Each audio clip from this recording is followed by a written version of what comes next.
खरी शिवसेना कोणाची, बंडखोर आमदार कोण आणि त्यातील अपात्र कोण, या साऱ्या मुद्द्यांवर उद्धव ठाकरे आणि एकनाथ शिंदे गटाची परीक्षा विधानसभा अध्यक्षांसमोर सुरू आहे. या सुनावणीत रोज वेगवेगळे टर्न येत आहेत. आता या निकालावरच मुख्यमंत्री एकनाथ शिंदे यांच्यासह त्यांच्या सरकारचे भवितव्य ठरणार असल्याने याकडे सर्वांचं लक्ष लागले आहे.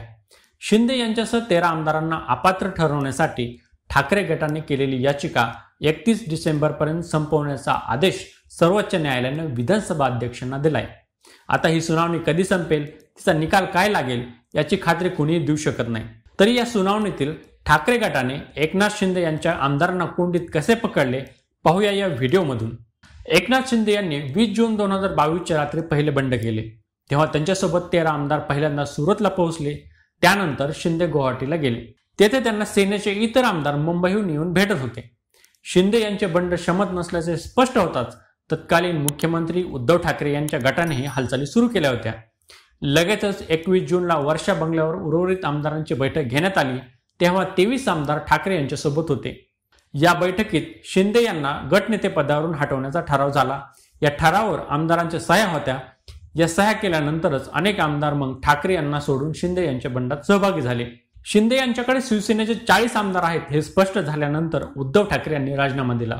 त्यानंतर एकनाथ शिंदे यांनी मुख्यमंत्री म्हणून शपथ घेतली. आता या साऱ्या सुनावणीत 21 जूनची ठाकरे यांच्याकडील बैठक महत्त्वाची ठरणार आहे. या सुनावणी दरम्यान ठाकरे यांच्याकडचे वकील देवदत्त कामत यांनी शिंदे गटाला अडचणीत आणणाऱ्या प्रश्नांची सरबत्ती करून कोंडी करण्याचा प्रयत्न केला. कामत यांनी आमदार योगेश कदम आणि दिलीप लांडे या 2 शिंदे गटातील आमदारांची उलट तपासणी घेतली. शिंदे यांना हटवण्याच्या ठरावावर तुमची सही आहे हे दाखवून दिल्यानंतर दोघांचीही तारांबळ उडाली. याला उत्तर देताना दोघांनाही मोठी कसरत करावी लागली. कदम यांनी ही सही आपल्यासारखी दिसते पण ती आपण केल्याची आठवत नाही हे सांगून वेळ मारून नेली. तर लांडे यांनी सही नाकारली नाही पण ती बैठकी आधी घेतल्याचे सांगितले.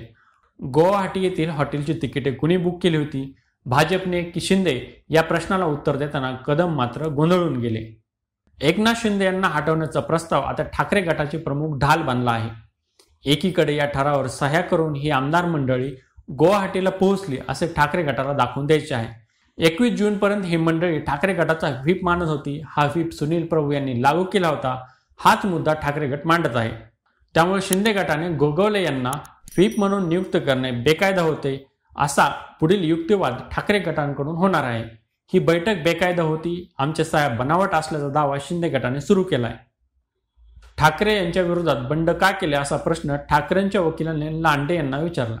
आपला महाविकास आघाडीला विरोध होता असे सांगत आमदार दिलीप लांडे यांनी बाजू लावून धरली. पण त्यांचा लेखी पुरावा आहे का असे विचारल्यावर आमच्या नेत्यांकडे तशी भावना व्यक्त करत लांडे यांनी प्रत्युत्तर दिले. त्यांच्याकडे तुम्ही चौकशी करू शकता असेही लांडे यांनी सुचवले. आता हे नेते म्हणजे मुख्यमंत्री एकनाथ शिंदे हेच आहेत. शिंदे यांना उलट तपासणीसाठी बोलवण्याचा आग्रह ठाकरे गट धरणार का याची उत्सुकता आहे. एकूणच ठाकरेंना पाठिंबा आणि शिंदे यांना पदावरून हटवण्याचा ठराव या दोन्ही ठिकाणच्या सह्या शिंदे गटासाठी सध्या अडचणीच्या ठरत आहेत. हा व्हिडिओ कसा वाटला हे आम्हाला कमेंट करून नक्कीच कळवा आणि लेट्सअपच्या सर्व सोशल मीडिया प्लॅटफॉर्मला सबस्क्राईब करा आणि फॉलो करा.